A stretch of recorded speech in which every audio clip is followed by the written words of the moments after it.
Dios bendiga con toda bendición espiritual a mis hermanos y hermanas que tengan el interés en continuar con nuestras lecciones.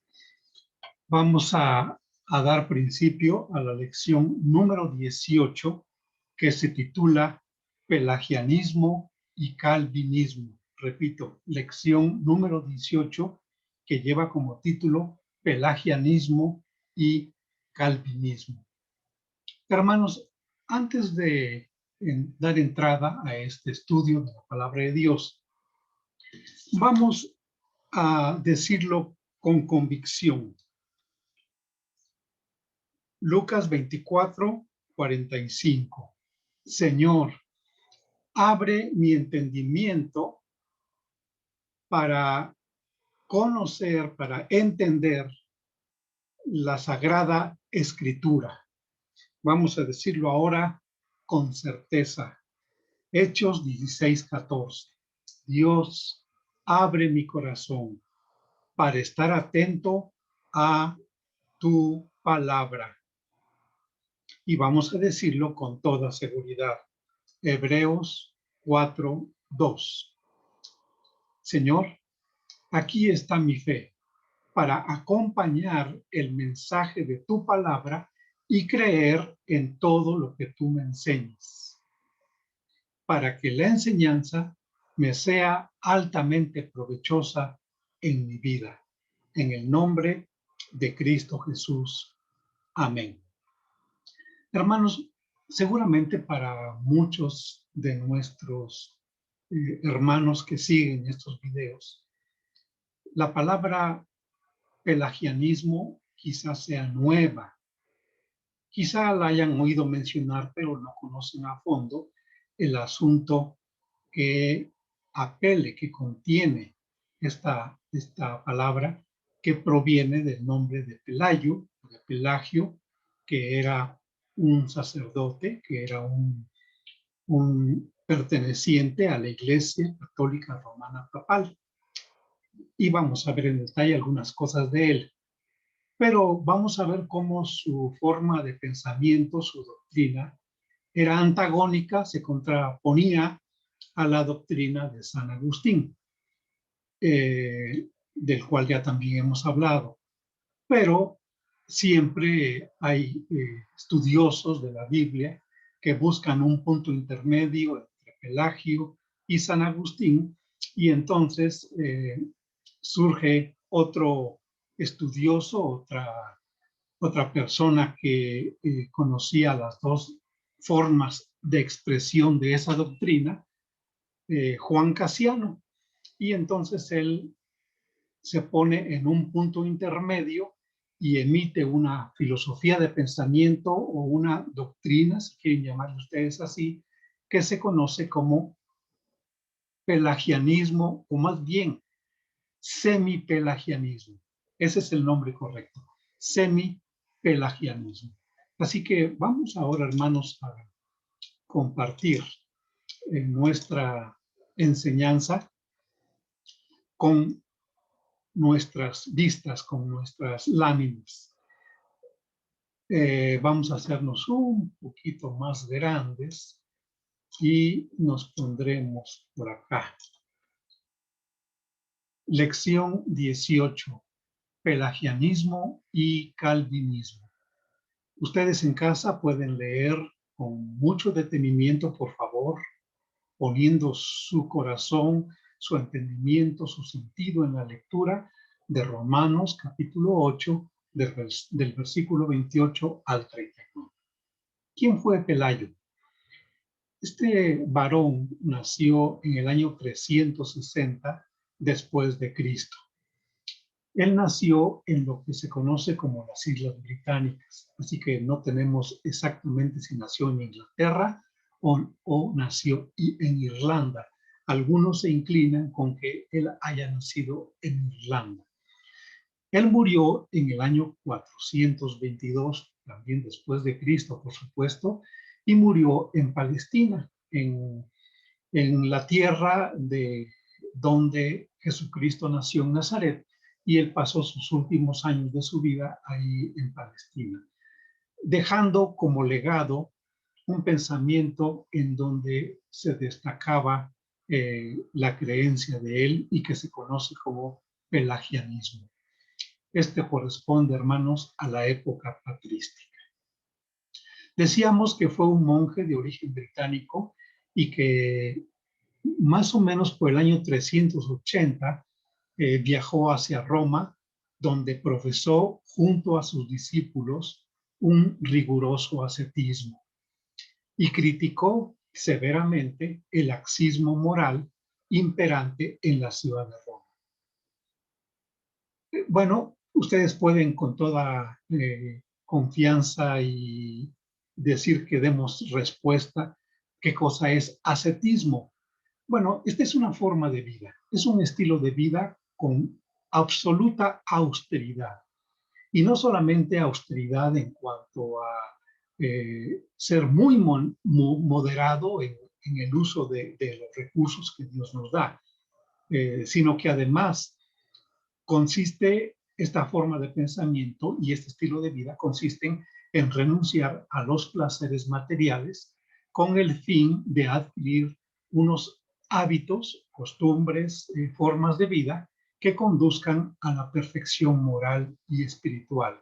Es decir, si bien eh, toman como ejemplo a Jesucristo, pero no quiere decir que Jesucristo a través de la pobreza buscó la aprobación de Dios. No, eso no lo leemos en el Nuevo Testamento. En ningún lado de la Biblia lo leemos. Sí leemos que Jesucristo se hizo pobre para que nosotros, con su pobreza, fuésemos enriquecidos. Y esta es una metáfora de lo que es la riqueza espiritual en la vida de los cristianos como seguidores de Jesucristo. Así que esto era muy frecuente entre los monjes, entre los sacerdotes, entre toda la clase del monasterio y toda la vida clerical. Bueno, no todos, en su mayoría, los más pobres realmente, su estilo de vida era completamente en austeridad. Ayunaban mucho. ¿Por qué? Porque había que mortificar la carne. Esa era su forma de creencia. Y junto con el ayuno, pues por supuesto que venía también el abstenerse de ciertos placeres materiales.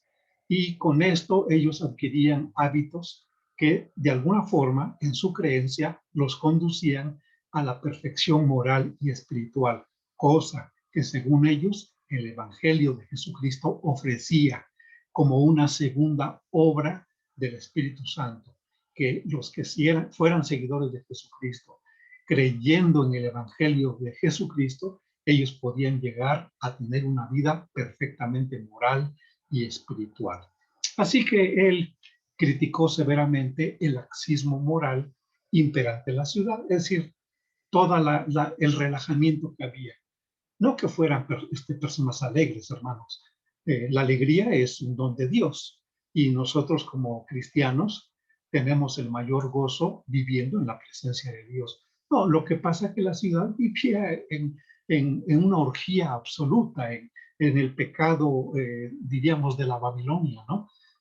La Roma era una ciudad preponderantemente perversa, pagana, corrupta, eh, llena de vilezas, de fornicaciones, de perversiones, de adulterios.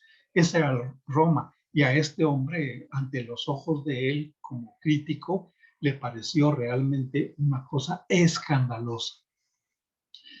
Entonces, su doctrina, repetimos, es conocida como pelagianismo y afirmaba la excelencia de la creación y del libre albedrío. Es decir, sabemos que Dios creó al hombre perfecto y cuando Dios vio lo que había creado en cuanto al hombre y la mujer y todo lo demás que había creado, la Biblia dice textualmente, y vio Dios que todo era bueno en gran manera. Así que al afirmar la excelencia de la creación y del libre albedrío, estamos suponiendo que lo afirma porque es creación de Dios. pero quizá a lo mejor no sea tanto porque es creación de Dios, sino porque él pensaba que el pecado del hombre, el pecado de Adán, la desobediencia de la mujer y la desobediencia del hombre, ojo, la desobediencia de la mujer fue porque fue engañada por Satanás. Y la desobediencia del hombre fue porque él recibió a plena conciencia y con todas con todos sus sentidos que Dios le había concedido, el comer el fruto prohibido en clara desobediencia al mandato y a la palabra de Dios. Ahora, si ustedes me preguntan, ¿qué es eso del pecado original? Nosotros los cristianos protestantes no lo manejamos mucho ni predicamos a la gente que reciba el perdón del pecado original, ni lo decimos cuando se bautiza a los niños o a los adultos, que ese bautismo no es para quitar el pecado original. No, el concepto, si ustedes me lo permiten, ni siquiera es bíblico. Es decir, expresamente o textualmente en la Biblia no hay una frase que diga pecado original. ¿Cómo surgió entonces el pecado original, el concepto del pecado original? Hermanos, acuérdense que Pelagio, dijimos, era un sacerdote de la Iglesia Católica Romana. Agustín, el doctor Agustín de Hipona, era un sacerdote de la Iglesia Católica Romana. Así que el conflicto era entre ellos. Y nosotros no es que nos hagamos de ladito o que nos vayamos por la tangente, no. Lo que pasa es que esto debe quedar bien preciso, hermanos, en sus mentes y en sus corazones. Este conflicto de pensamientos y de criterios en cuanto a perspectivas doctrinales se dio en el seno de la Iglesia Católica Romana. Entonces, el concepto de pecado original o esta frasecita, estas dos palabras, pecado original, fue, valga la redundancia, originalmente concebido en el segundo siglo por Ireneo, el obispo de Lyon, en su controversia con algunos gnósticos dualistas que pensaban que nos regíamos por dos tipos de fuerzas, el bien y el mal, el blanco y el negro. Por supuesto, también contemplaban dentro de esto Dios y Satanás, pero todo esto es absurdo, hermanos. ¿Por qué? Porque en ningún momento, en ninguna parte de la Biblia se pone al diablo al nivel de Dios. Yo sí he escuchado predicaciones y tuve oportunidad porque Dios lo puso en mi corazón de exhortar a este pastor cuando dijo que Dios tenía que Jesucristo, Dios tenía amistad con el diablo. Porque en ninguna parte de la Biblia lo dice. Él me mandó a estudiar a Juan Calvino. Hermanos, lo he leído y por supuesto que Juan Calvino no pensaba esta barbaridad, ¿no? De que Jesucristo o Dios tuvieran amistad con el diablo. No, estos son conceptos que de repente llegan a la mente de las personas cuando no preparan sus mensajes, no preparan la predicación de la palabra de Dios. Y entonces es esto que surge, hermanos, pues después tenemos que arrepentirnos porque no falta quien está muy abusado, hermanos. No pensemos que la gente, todas absolutamente, somos ignorantes. No, estamos muy listos, muy pendientes de lo que se predica. Y ese pastor que predicó diciendo que Jesucristo, aunque sea en cierto momento de la vida de los seres humanos, hacía amistad con el diablo, para que lo sacara de las garras del diablo y vivieran a la gracia de Dios. O sea, eso no es cierto absolutamente. Bueno, entonces, este dualismo que existe en el pensamiento de algunas personas es de que el Dios representa el bien y el diablo representa el mal, y que hay un conflicto de intereses entre ambos. No, por supuesto que no. Dios es soberano, absolutamente soberano sobre todas las personas, sobre todos los seres, sean serafines, querubines, ángeles, sean los ángeles caídos, sea el mismo diablo con su séquito de demonios. Dios es sobre todo y por supuesto es sobre nosotros, ¿no? Sobre los seres humanos, sobre cualquier criatura que Dios mismo haya creado. Dios es sobre todos. Bueno, pero el pensamiento de Pelagio eh, en detrimento del pecado original. Nosotros casi ni le deberíamos de hacer caso a esto, pero necesitamos conocer en qué pensaba este hombre. Y bueno, pues también en detrimento de la gracia, por lo que se opuso públicamente a las enseñanzas de Pelagio. Las enseñanzas estaban totalmente adversas a las confesiones de San Agustín. Y hermanos, si ustedes me permiten, para continuar con este estudio, hemos de decir que el conflicto en el seno de la Iglesia entre esas dos corrientes de pensamientos, Iglesia Católica Romana Papal, estamos hablando de esto, hermanos, realmente no es nuevo. Han surgido dentro de ese seno personas que de veras, hasta parece que su pensamiento es satánico, ¿no? Hablando en contra de la escritura y de los conceptos de la doctrina de la palabra de Dios. Pero bueno, eso allá ellos debieron arreglarlo entre ellos.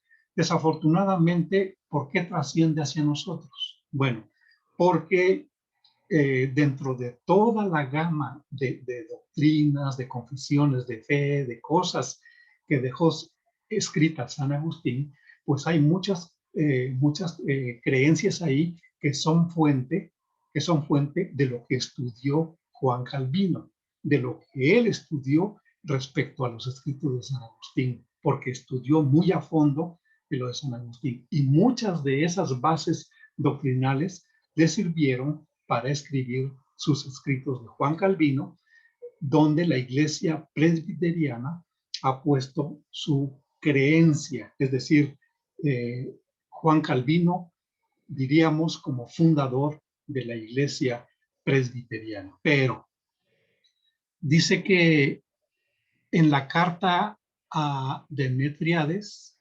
Pelagio desarrolla la idea de la esencia bondad de la naturaleza humana. Es decir, repito, la esencial bondad de la naturaleza humana. ¿Qué quiere decir él? Que en su esencia el hombre tiene una naturaleza humana que es bondad. Por supuesto, hermanos, este es un pensamiento que nada tiene de fundamento bíblico. Dice que en la cual existiría una santidad natural, es decir, naturalmente somos santos, capaz de ejercer el juicio del bien y del mal. Miren, todo esto que él está diciendo y que estamos comentando no tiene su fundamento en la Biblia, en la palabra de Dios. Por eso sus creencias, sus doctrinas son muy polarizadas, son extremadamente dañinas. ¿Por qué? Porque el hombre en ningún momento su naturaleza humana es bondadosa. No, al contrario, es una naturaleza inclinada hacia el pecado, a hacer lo malo, a hacer las cosas totalmente viles y corruptas. Claro, Pelagio pensaba que la caída de Adán no había afectado en nada a la naturaleza del ser humano, ni su pecado, ni había tal pecado original. Dice, el hombre ha sido creado por Dios a su imagen y semejanza. Por supuesto que sí. Eso no quiere decir que hasta la fecha el hombre concebido mantenga y conserve la imagen y semejanza de Dios, porque son cosas que Adán perdió con el pecado que él cometió de desobediencia y de vaciarse del conocimiento de Dios para llenarse del conocimiento del diablo. el día que tanto Eva como él hicieron la decisión de alejar a Dios de sus vidas y darle cabida a las enseñanzas del diablo. Entonces, es Señor, dice Pelagio, que el hombre es Señor de todos los seres creados y su razón y su prudencia lo protegen contra las fuerzas brutales de la naturaleza. Basta, hermanos, hojear un periódico o ponerle 5 minutos de atención a algunas noticias de todos los días para darnos cuenta, hermanos, de la caída tan estrepitosa que la naturaleza del hombre tiene al matar niños, al violar mujeres, al robarle a sus semejantes, y además matar no a una persona por descuido, no, sino acribillarlos a plena luz del día.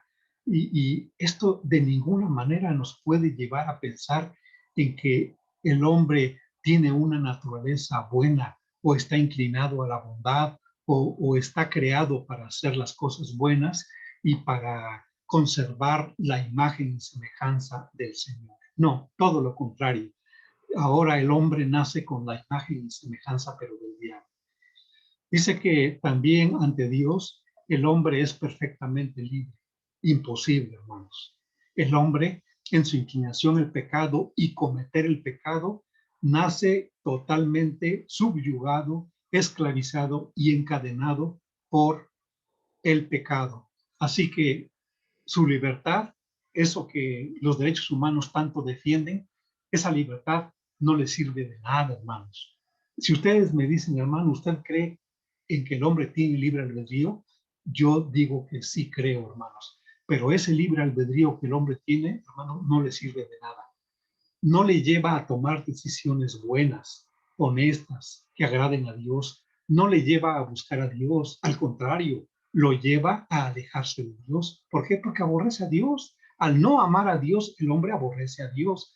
Entonces, ese libre albedrío, subyugado por el pecado, esclavizado por Satanás, solamente lleva al hombre a tomar decisiones totalmente y absolutamente malas, incorrectas, deshonestas, perversas. Ese es lo que la ciencia o las ciencias sociales y humanísticas llaman el libre albedrío. Un libre albedrío que ni es libre porque está atado por la inclinación al pecado, ni es albedrío porque no puedo yo ejercer mi voluntad ante una alternativa de decisión en donde mi carne, mi cuerpo, todo me jala hacia el pecado, a obedecer las obras de la carne y a obedecer la ley de la carne que me lleva cautivo al pecado. El primer cuidado de aquel que quiere ser grato a Dios, sigue diciendo Pelayo, es el de indagar su voluntad y conformarse a ella. Nada más imposible. El hombre en su estado natural, hermano, el hombre que nace con esta vida biológica expansiva, hermanos, él no puede indagar, él no puede interesarse en la voluntad de Dios y conformarse a ella. El libro de los Salmos, en el capítulo 10, versículo 4, dice que el hombre impío no tiene ningún pensamiento acerca de Dios, que el hombre perverso no tiene ninguna idea, ningún leve pensamiento en su mente que sea acerca de Dios. Y cuando él dice, Dios mío, ayúdame, como si fuera un clamor, hermanos, Dios no lo escucha, porque Dios escucha a un corazón arrepentido, renovado, nacido de nuevo, libre ya del yugo y de la esclavitud del pecado. Así que el hombre no puede llevar a cabo sus propias acciones como actos voluntarios y libres de su espíritu. No, por supuesto. Un espíritu totalmente ajeno a la voluntad de Dios. Cuando nosotros ahora como cristianos, hermanos, verdaderamente apreciamos la voluntad de Dios en nuestra vida y de veras, de todo corazón, nos sometemos a ella, a esa voluntad divina, no porque Dios, nuestro Señor, quiera poner su bota soberana y déspota sobre los seres humanos para obligarlos a que lleven a cabo su voluntad. No, lo que Dios quiere es que yo me sujete voluntariamente a su voluntad. ¿Para qué? Para que Él la perfeccione, para que Él la haga santa, para que Él me dirija por su Espíritu Santo para tomar todo tipo de decisiones y hacer y tomar esas decisiones que honren y glorifiquen el nombre de Dios. Pero eso nace de un corazón redimido, de un corazón limpio en donde Cristo habita por la fe en ese corazón, según Efesios capítulo 3, versículo 17. Dice más la palabra de que estamos estudiando, hermanos. Pelagio, además de exaltar la fuerza del libre albedrío, que ya vimos un comentario diciendo que este libre albedrío no tiene ninguna exaltación ni siquiera ninguna fuerza. Bueno, fuerza para hacer el mal, eso sí lo tiene. Y negar la necesidad de la gracia divina, hermanos. ¿Cómo puede un hombre eh, ligeramente religioso, diríamos, negar la necesidad de la gracia divina?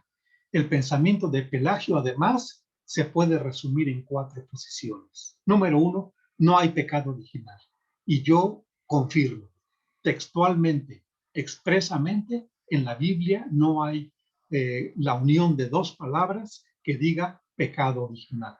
A lo mejor viendo algunos textos muy en exégesis bíblica, a lo mejor sí nos lleven a pensar, pero no en cuanto a pecado original, sino en cuanto a lo que es el origen del pecado. Y de ninguna manera podemos decir que el origen del pecado está en Adán y Eva. No, hermanos, si simplemente la serpiente que fue usada por el diablo, por Satanás, para engañar a Eva y para engatusar Eva a Adán, entonces eso ya era pecado y ese pecado venía de parte de quién? Del padre de la mentira, del hombre perverso, del hombre maligno, de ese ser que la Biblia llama Satanás y diablo. Así que ahí es donde se origina el pecado, pero la Biblia, repito, no habla de un pecado original. Número 2, los descendientes de Adán no fueron afectados. Su voluntad está intacta y pueden hacer el bien por sí mismos. ¿No fueron afectados en qué? Pues Pelayo pensaba que no habían sido afectados en cuanto a las consecuencias del pecado del representante de toda la raza humana, que a los descendientes no les afectó, porque una cosa es el pecado de Adán y otra cosa es el pecado que los seres humanos también cometemos. Pero, ¿qué les parece lo que dice la palabra de Dios? En Romanos capítulo 3, versículo 23. Dice, por cuanto todos pecaron, están destituidos de la gloria de Dios. Entonces, no solamente es el pecado de Adán, es mi propio pecado. Las consecuencias del pecado de Adán es que yo nací con una inclinación al pecado y mi naturaleza física es totalmente susceptible de cometer pecados. Además, le gusta a mi cuerpo cometer pecados. Me deleito en el pecado. A los seres humanos nos gusta cometer pecados, pero por eso Jesucristo vino a morir por nosotros para que fuésemos redimidos de nuestros pecados y librados de la cautividad del pecado, librados del yugo del pecado. Entonces, Adán, ¿qué perdió cuando cometió pecado? Pues toda la comunión con Dios. Eso es la gloria de Dios, toda la presencia de Dios, eso es la gloria de Dios. El privilegio de escuchar la voz de Dios y platicar con Dios, eso es la gloria de Dios. Y eso lo perdió Adán. Y por lo tanto, nosotros, por el pecado que hemos cometido, dice la palabra de Dios, que por cuanto hemos pecado, todos pecaron, están destituidos, es decir, separados de la gloria de Dios. Entonces, ¿nos afectó o no nos afectó? Claro que sí nos afectó. ¿Por qué? Porque Adán fue separado, destituido de la gloria de Dios. Y nosotros, por nacer con una naturaleza pecaminosa, entonces nosotros también estamos destituidos de la gloria de Dios. Pero por eso tenemos la redención, el perdón de pecados conforme a la gracia y la fe en Jesucristo. A Él sea la gloria por todas las edades. En Romanos 5:12 dice la palabra de Dios: por tanto, como el pecado entró en el mundo por un hombre y por el pecado la muerte, así la muerte pasó a todos los hombres. ¿Por qué? Pues porque todos hemos pecado, por cuanto todos pecaron, dice la palabra de Dios. Y entonces de esa manera, si Adán no hubiera pecado, seguiría viviendo. Y nosotros, naciendo de esa descendencia perfecta que Dios creó en Adán y Eva, entonces nosotros también seguiríamos viviendo siempre. Pero no, como el pecado entró al mundo por un hombre, en este caso Adán, entonces nosotros, su descendencia, fuimos afectados. ¿Por qué? Porque con el pecado entró la muerte. Y nosotros entonces somos afectados porque también morimos. Y no solamente la muerte física, la muerte de la vida expansiva, sino también la muerte de la vida espiritual, la muerte que es la separación de Dios. Hemos nacido separados de Dios, aunque seamos elegidos y predestinados, pero cuando nacemos todavía no somos salvos, hermanos. Todavía no podemos decir que en el momento en que somos concebidos, ya, total, ya soy salvo, porque soy elegido. No, no lo sabemos.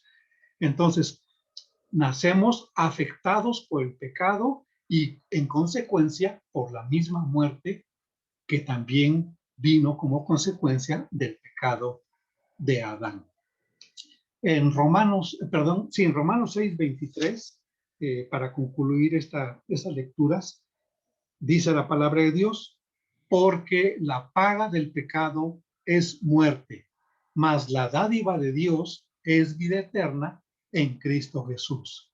Entonces, el salario, la remuneración al quehacer cotidiano del trabajo habitual del hombre de estar cometiendo el pecado, ese salario, hermanos, es la muerte, porque la paga de tu trabajito, que es el pecado, esa remuneración financiera, espiritual y moral que cae sobre ti, es la muerte, la separación de Dios. Y aguas, porque también la consecuencia de la muerte física te va llevando hasta la muerte eterna, que es la separación absoluta, plena, eterna de la presencia de Dios, para ser condenado en el infierno y en el lago de fuego.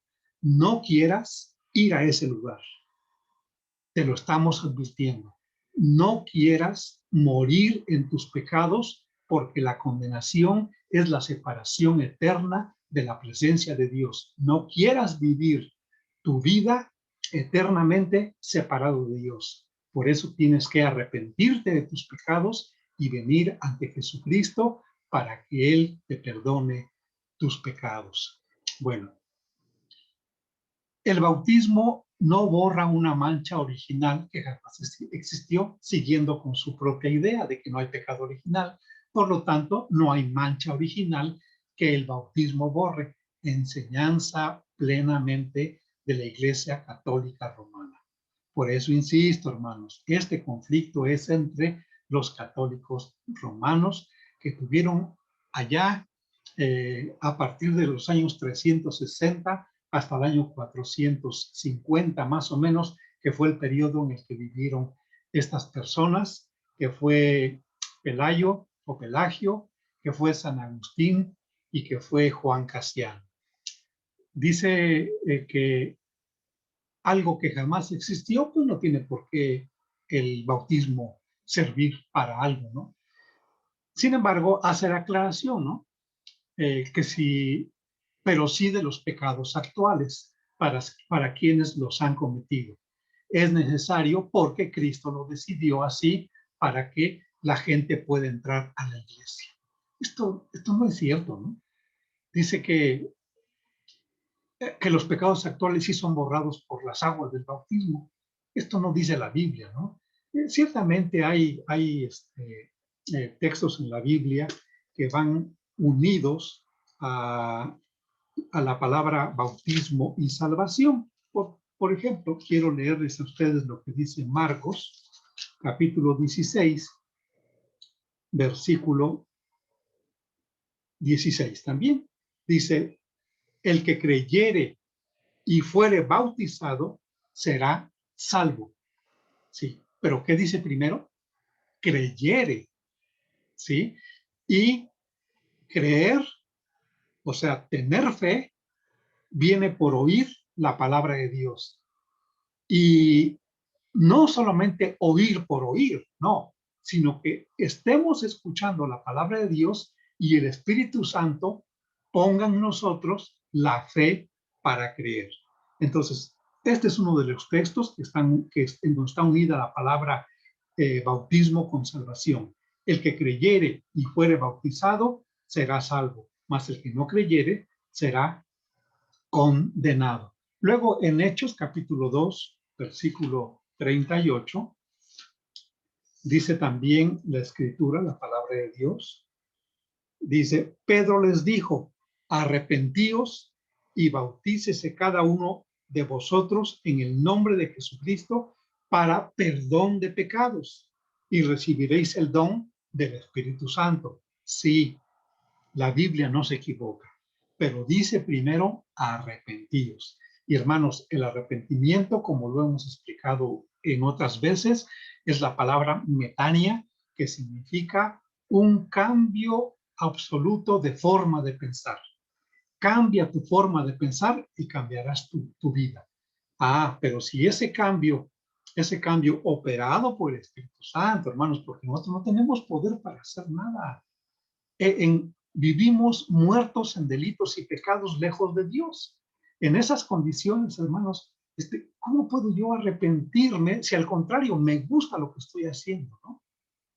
Esto suena a lo mejor muy insistente, pero ¿cómo voy a arrepentirme si amo el pecado, amo la desobediencia, amo la prevaricación, amo la corrupción, hablo la carnalidad, amo el robo, la vileza, la fornicación, los placeres de la carne, todo eso lo amo, viviendo lejos de Cristo? Entonces, ¿cómo voy yo a arrepentirme si no es por la obra que hace el Espíritu Santo con el poder de la palabra de Dios en mi corazón? Yo no soy proactivo para eso, hermanos. No acompaño a mi salvación, pero ni con un ápice absolutamente de nada para que yo sea salvo. Porque el día que yo diga que yo puse algo para mi salvación, ese día, hermanos, quién sabe de qué estaré hablando, pero menos de la palabra de Dios. Entonces, no, ni lo pensemos siquiera. El hombre no contribuye en nada para su salvación. Así que el pecado está unido a la palabra de perdón de pecados, el bautismo está unido a perdón de pecados, a salvación, pero siempre se antepone la acción de arrepentirse. Y ya hemos explicado que la palabra metania es precisamente ese cambio de pensamiento, de manera de pensar, ese cambio de mente, pero realizado por el poder del Espíritu Santo y el poder de la palabra de Dios en nosotros cuando escuchamos la palabra de Dios y el Espíritu Santo pone en nosotros la fe para oír, porque dice Romanos capítulo 10, versículo 17, porque la fe viene por oír y oír la palabra de Dios. Dice el punto número 4, la palabra gracia designa únicamente los dones naturales. Es decir, si yo soy bueno para el deporte, eso es un don natural. Si yo soy bueno para dar conferencias, tengo la elocuencia para predicar, eso es un don natural. Y que eso solamente eso nos concede la gracia, hermanos.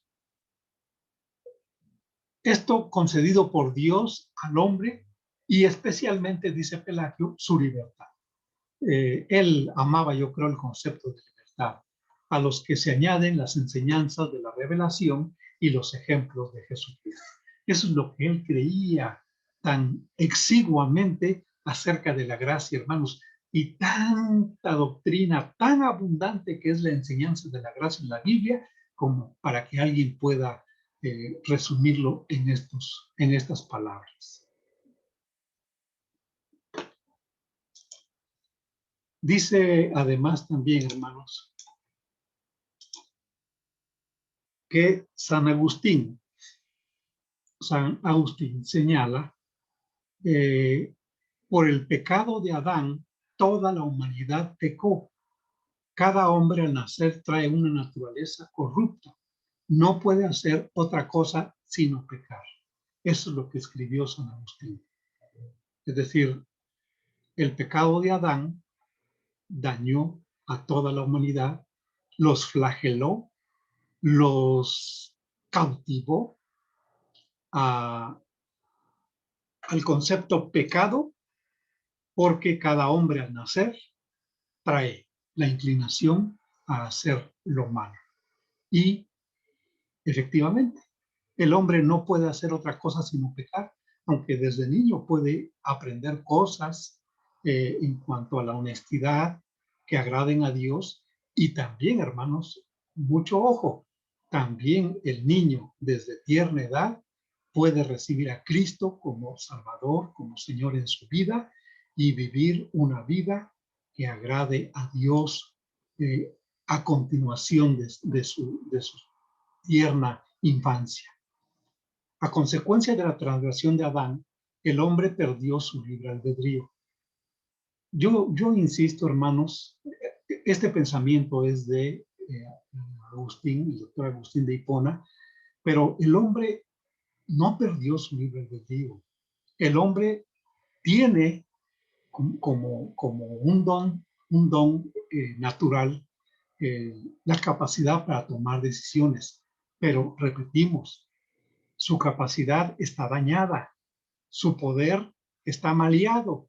Entonces, en una situación así, donde tú aborreces lo bueno y a lo malo le dices bueno y a lo agrio le dices dulce y a lo dulce le dices amargo, entonces quiere decir que algo anda mal en la esencia del hombre y por lo tanto su inclinación lo lleva a pecar. Entonces, el hombre no perdió su libre albedrío, pero nace con un libre albedrío totalmente dañado e inclinado a tomar decisiones que ofenden a Dios, decisiones que dañan a su prójimo y decisiones que lo dañan a él mismo. Dice el número 3 de San Agustín, el hombre no puede hacer lo bueno sin la gracia de Dios por su naturaleza. El hombre no tiene mérito alguno sin la gracia. Es posible que el hombre haga algo bueno, honesto, loable, pero no se le cuenta por obra. ¿Por qué? Porque la filantropía o el amor al prójimo o cosas loables que los hombres hacen desde su propio concepto de lo que es bueno, el hombre puede dar mucha riqueza para crear un orfelinato, para darle una mejor vida a los reclusos en la cárcel, para levantar hospitales, puede dar mucha riqueza.